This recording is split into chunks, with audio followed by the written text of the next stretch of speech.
네, 오늘 말씀은 주님이 원하는 사람이라는 제목으로 함께 은혜 받도록 하겠습니다.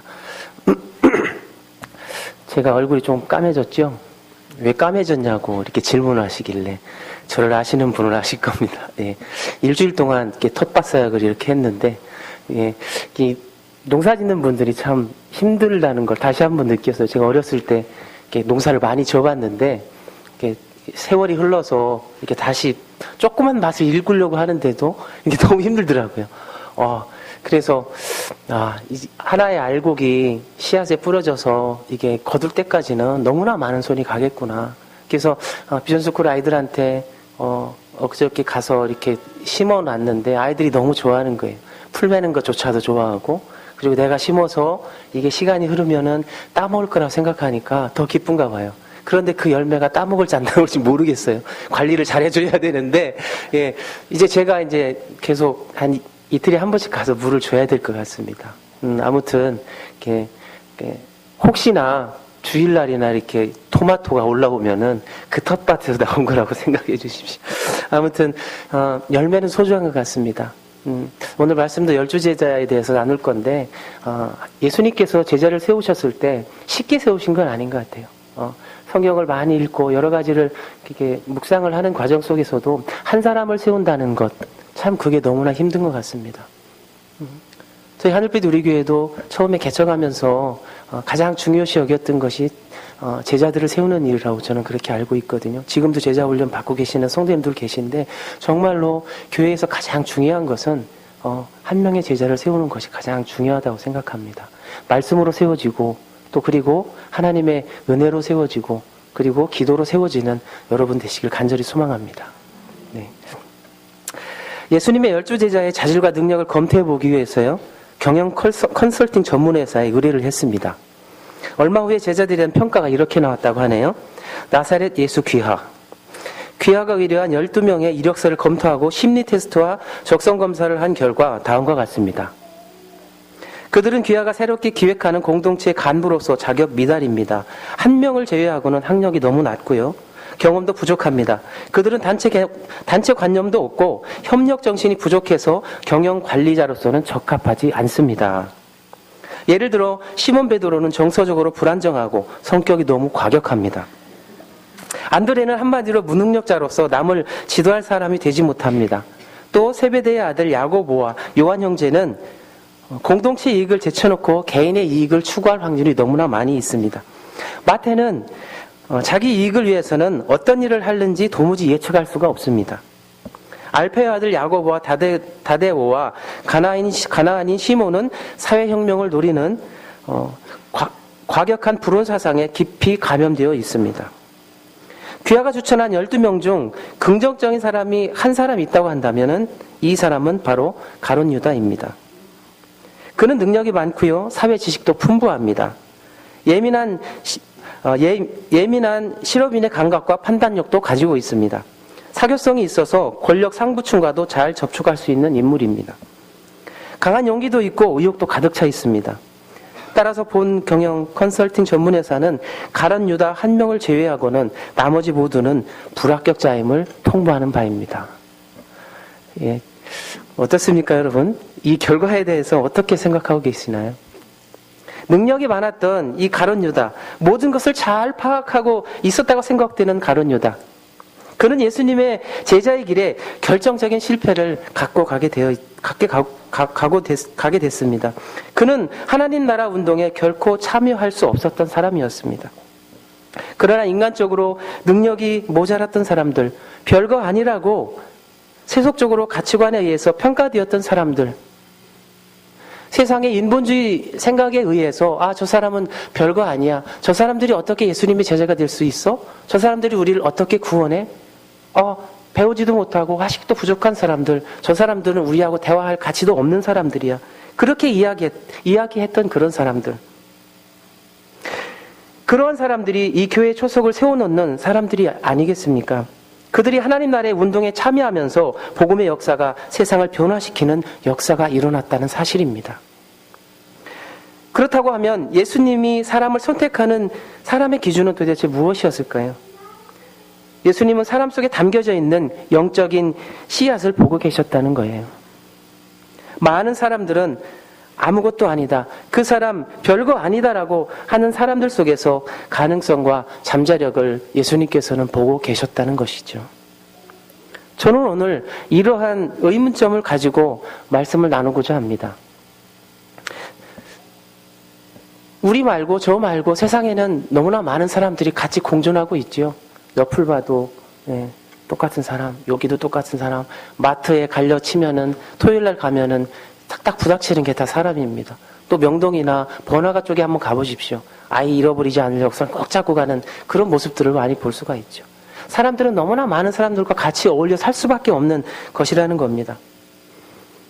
그런데 그런 모든 사람들이 모두가 내가 원하는 사람은 따로 있다는 거예요. 기업을 예로 들면요, 기업들마다 자기가 원하는 사람들이 다 따로 있습니다. 아무나 뽑는 것이 아니라 자기 기업이 원하는 사람들을 기준을 정해놓고 뽑고 있다는 것입니다. 연예인이 되기 위해서 그 지원하는 사람들, 그 많은 사람들이 다 합격하지는 못합니다.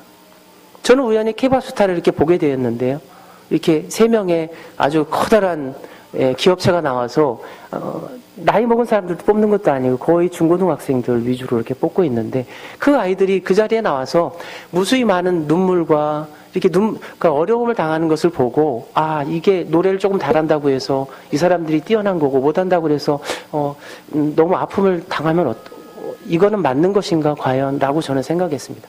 노래를 잘하면 얼마나 잘하고 못하면 얼마나 못하겠습니까? 사람은 다 똑같은데 우리 세상의 판별 기준은 그러한 실력에 맞춰져 있다는 것이에요. 어떻게 보면 안타깝지만 우리가 세상 살아갈 때 꼭 필요악인 것 같습니다. 어떤 사람은 상처받고 어떤 사람은 또 기쁨에 차에서 노래 부르는 사람도 있는 것 같습니다. 그런데 오늘 본문 속에서요, 예수님도 그러면은 본문 속에서 나오는 그 12명의 제자, 예수님께서 원하는 사람들이 있었을까요? 저는 오늘 본문 13절을 보면은 예수님께서 자기가 원하는 자들을 부르셨다라고 했습니다. 마가복음 3장 13절 함께 읽어보도록 하겠습니다. 또 산에 오르사 자기가 원하는 자들을 부르시니 나아온지라.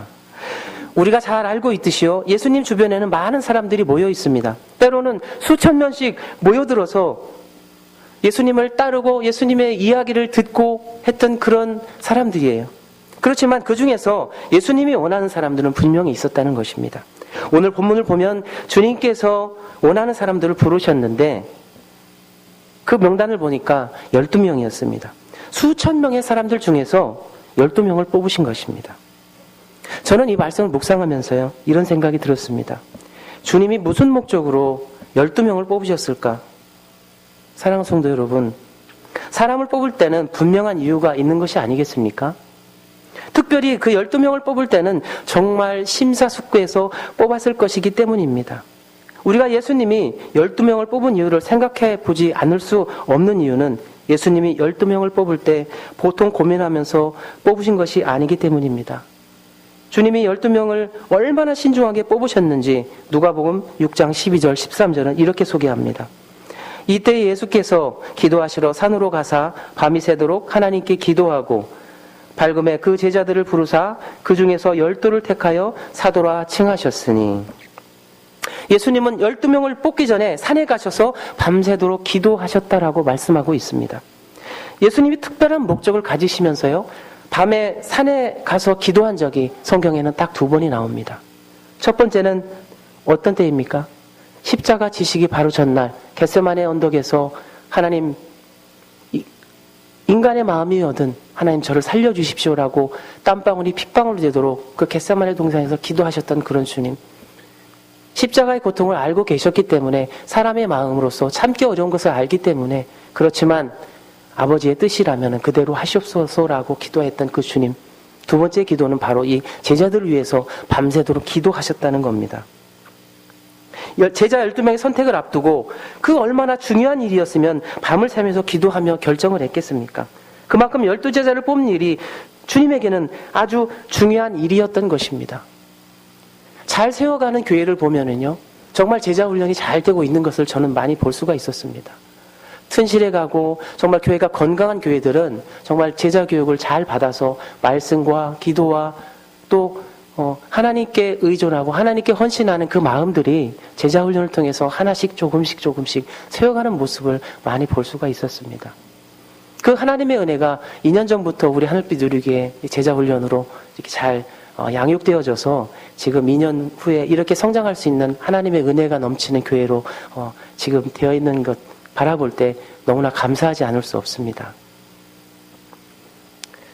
사랑하는 성도 여러분, 정말 중요한 결정을 앞두고 있습니까? 회사를 다니다 보면 정말 그만두고 싶을 때가 많이 있을 겁니다. 다른 곳으로 옮기고 싶을 때도 있을 것입니다. 그리고 고민도 많이 할 때도 있을 것이고요. 사업이 잘 안 돼서 이걸 어떻게 해야 되나?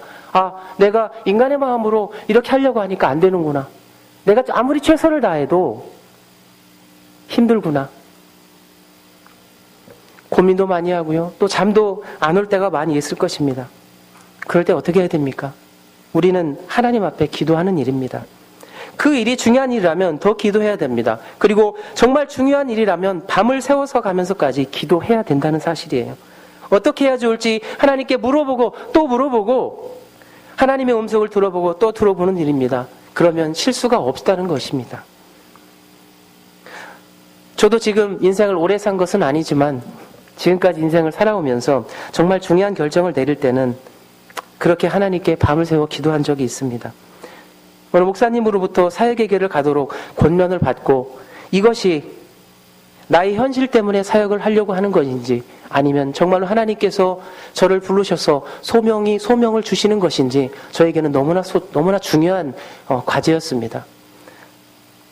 그래서 예전에 제가 말씀드렸듯이 아시는 분은 아시겠지만 제가 기도원에 들어가서 21일 동안 금식 기도하면서 하나님께 울부짖었습니다. 하나님, 저에게 소명이 있습니까? 소명이 있다면은 저에게 알려주십시오. 제가 제 상황 때문이라면은 어렵고 힘들고 고통스러우면은 분명히 안 하겠다라고 할 것 뻔하기 때문입니다. 하나님께서는 그 소명을 정확하게 보여주시더라고요. 아무쪼록 모든 결정을 어렵게 내릴 때는 꼭 하나님께 기도하시는 여러분 되시길 간절히 소망드립니다. 기도의 끈을 놓는 순간이요, 세상 속에 빠져버린다는 그 사실을 잊지 마시기 바랍니다.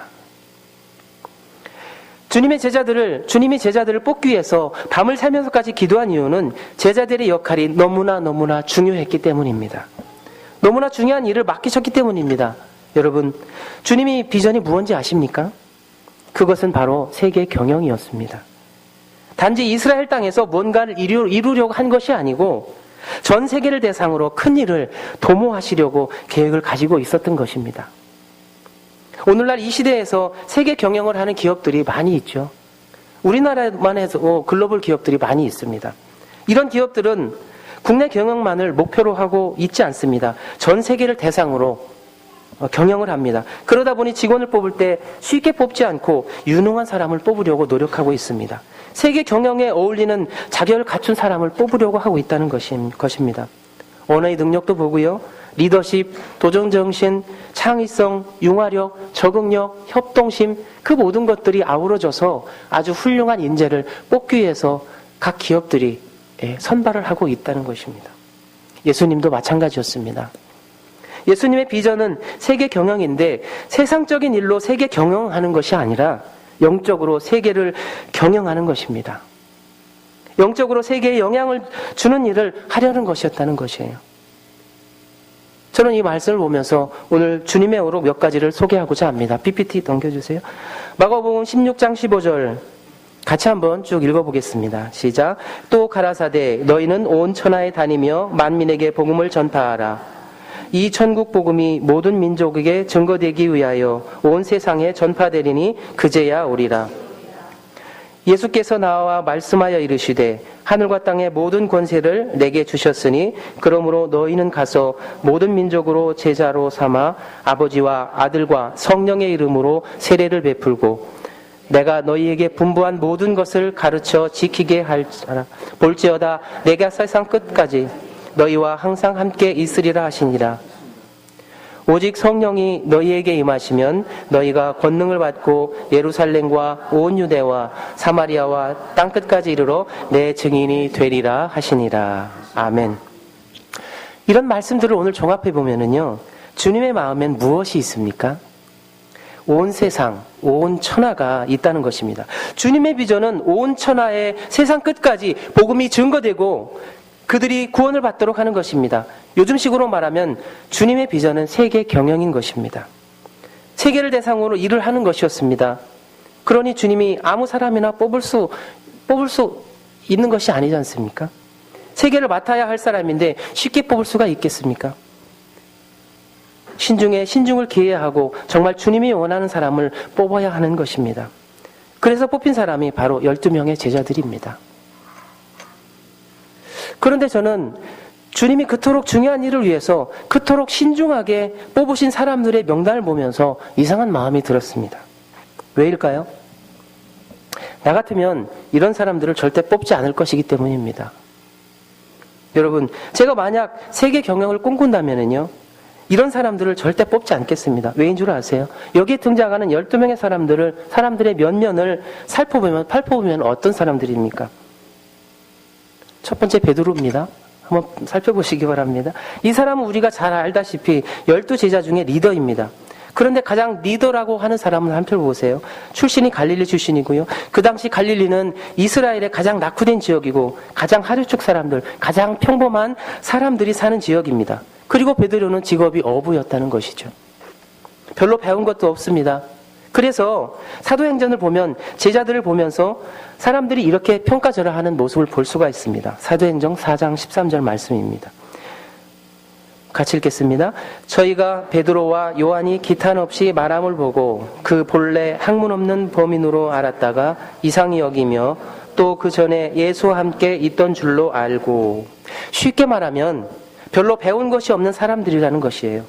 별로 볼 일 없는 사람들이라는 겁니다. 특별히 베드로를 보세요. 성격이 급한 사람입니다. 또 실수가 많은 사람입니다. 단순 무식한 사람입니다. 12명의 제자 중에 리더라는 사람의 수준이 이 정도라는 것이에요. 또 야고보와 요한은 형제입니다. 둘 다 갈릴리 출신이고 또 어부입니다. 안드레는 베드로의 동생, 직업 어부입니다. 마태는 전직 세리였습니다. 그런데 이 시기에 이스라엘 사회에서는요, 세리라는 사람은 죄인 취급받았던 직업이었습니다. 그래서 아무도 친구가 되어주지 않고요. 그러니까 소위 말해서 왕따를 당하고 있었다는 것입니다. 더 많은 의심이 많은 사람이었습니다. 예수님의 부활을 듣고서도 못 믿겠다고 한 사람입니다. 그 중에 제자 하나는 예수님을 돈으로 판 사람이 됩니다. 바로 가룟 유다입니다. 12명 중에 유다 한 사람만 빼고 다 갈릴리 출신이에요. 대부분 어부들입니다. 시골뜨기고요. 그리고 제자들이라고 하는 사람들이 스승인 예수님이 군인들에게 체포되었을 때 유다는 자살로 인생을 마치고 나머지 11명은 다 스승을 버리고 도망가는 모습을 볼 수가 있습니다. 이런 사람들이 12명의 제자입니다. 저 같으면 이런 사람 세계 경영하는 일꾼으로 절대 뽑지 않을 것 같습니다. 이들의 출신, 학력, 경력, 성품 어디를 봐도 세계를 책임질 일꾼이 될 만한 사람들이 안 보입니다. 우리와 비슷한 사람들이고요. 어찌 보면 우리보다 못한 사람일 수 있다는 것이에요. 그런데 바로 이들이 주님이 원하셨던 사람들이라고 합니다.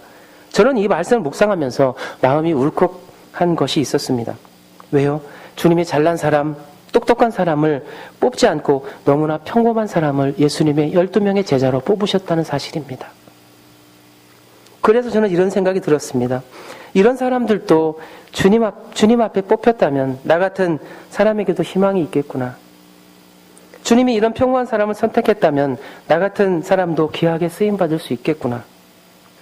여러분, 주님이 뽑을 사람이 없어서 이런 사람 뽑으셨을까요?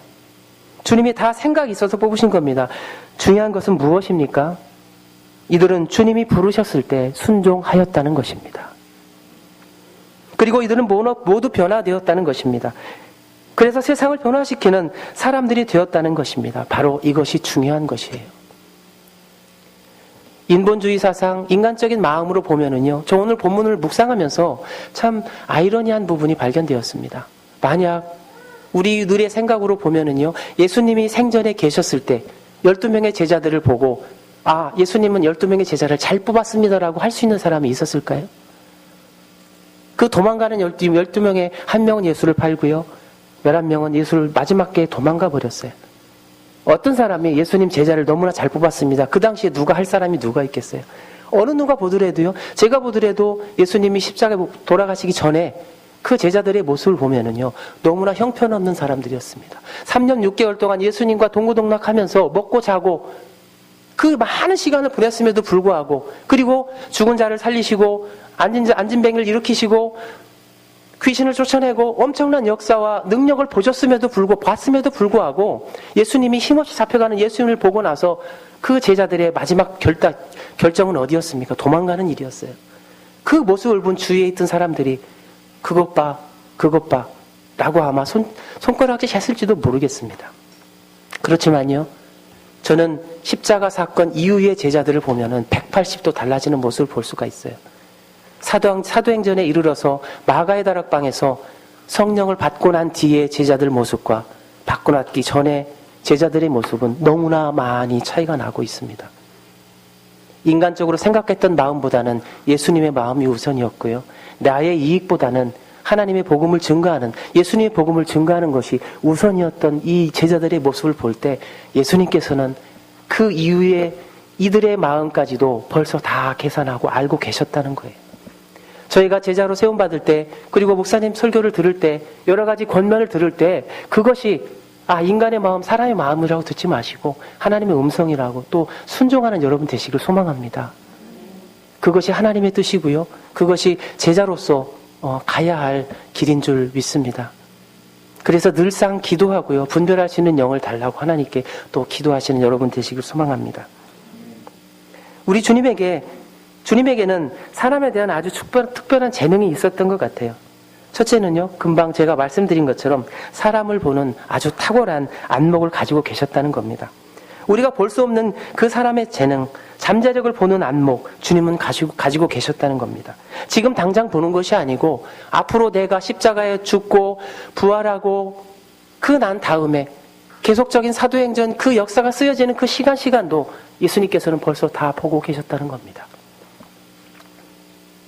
그리고 그 사람 안에 잠재력을 발견하고 그것을 꺼집어낼 수 있는 탁월한 능력을 갖고 계셨습니다.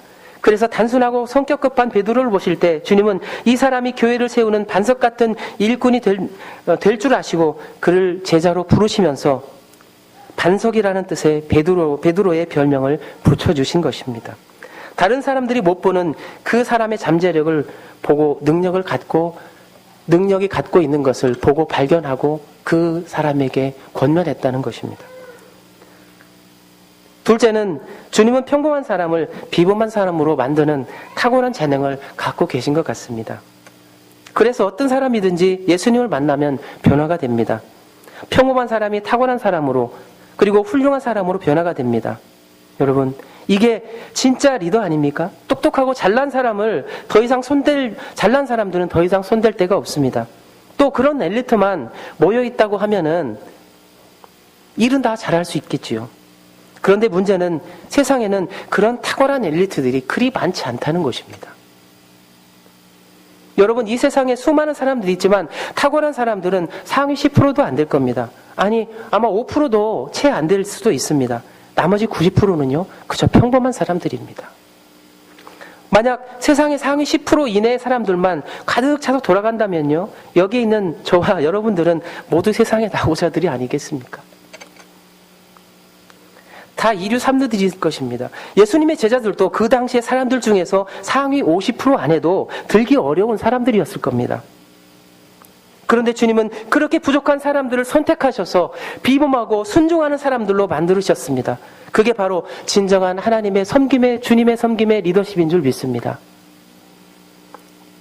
이상하게 주님을 만나기만 하면 사람들이 모든 괜찮은 사람으로 변화되고 있습니다. 부족한 사람이, 무능한 사람이 능력 있는 사람으로, 탁월한 사람으로 변화가 됩니다. 성경은 이런 원리를 이렇게 소개하고 있습니다. 고린도전서 1장 26절, 29절 같이 읽겠습니다. 형제들아, 너희를 부르심을 보라. 육체를 따라 지혜로운 자가 많지 아니하며 능한 자가 많지 아니하며 문벌 좋은 자가 많지 아니하도다. 그러나 하나님께서 세상의 미련한 것들을 택하사 지혜 있는 자들을 부끄럽게 하려 하시고 세상의 악한 것들을 택하사 강한 것들을 부끄럽게 하려 하시며 하나님께서 세상의 천한 것들과 멸시받는 것들과 없는 것들을 택하사 있는 것들을 폐하려 하시나니 이는 아무 육체도 하나님 앞에서 자랑하지 못하게 하려 하심이라. 아멘. 인간적으로 볼 때는 별 볼 일 없는 사람들인데 하나님께서 지혜와 능력을 주시니까 세상적으로 능력을 갖춘 사람들도 하지 못하는 일을 하는 것입니다. 12명의 제자같이 별 볼 일 없는 사람들이 세상을 뒤집어 놓는 일을 하게 되었다는 것입니다. 이것이 하나님의 방법입니다. 주님이 그렇게 하시는 이유가 있습니다. 아무 육체도 하나님 앞에 자랑하지 못하도록 하기 위해서라는 것이죠. 12제자와 같은 사람들도 주님에게 쓰임받아서 세상에 거룩한 영향력을 주는 사람이 될 수 있다면 우리도 얼마든지 그런 사람이 될 수가 있습니다. 주님이 부르실 때 순종하고 따르기만 한다면 주님이 우리를 빚으셔서 변화시켜 주실 것입니다. 투박한 돌도 장인의 손에 잡히면 놀라운 작품으로 되어 나오듯이 우리같이 부족한 사람도 주님이 다듬으시면 놀라운 걸작품이 될 줄 믿습니다. 말씀을 정리합니다. 주님께서 원하는 사람들이 있습니다. 주님은요, 이 세상의 엘리트 사람들을 원하지 않습니다. 똑똑한 사람들 원하지 않습니다. 물론 원할 수도 있지만 우리가 가지고 있는 그 스펙들이 대단한 사람들을 굳이 원하고 있지 않다는 것입니다. 하나님께서는 약하고 부족한 사람들을 들어쓰시는 하나님 아버지. 모든 성경의 사람들을 보면은요, 처음부터 갖춰진 사람을 쓰는 사람은 한 명도 없습니다. 고난과 고통과 압박을 견디고 나서 하나님께서 그 사람을 들어 쓰시는 그 모습을 볼 수가 있습니다. 예수님이 부르실 때, 하나님이 여러분을 찾으실 때 그것에 대해서 순종하면서 주님 제가 여기 있습니다. 저를 써 주옵소서. 주님이 원하시는 사람 바로 여러분인 줄 믿습니다. 하나님께서 원하시는 사람이요, 여기에 앉아서 주님 앞에 찬양 드리고 이 늦은 시간에 말씀 보고 또 말씀을 청종하는 바로 여러분인 줄 믿습니다. 하나님께서 우리 하늘빛 누리기를 사랑해 주셔서 늘 겸손한 교회가 되게 해주시고 또 세상의 빛과 소금 역할을 다하는 교회로 건강하게 성장할 때 여기 계신 모든 성도님들 원하고 계획하고 소원하고 계시는 그 모든 것들이 하나님 안에서 형통하여 주실 줄 믿습니다. 그 믿음을 가지고 우리 함께 기도하며 나아가는 저와 여러분 되시기를 주님의 이름으로 간절히 소망드립니다.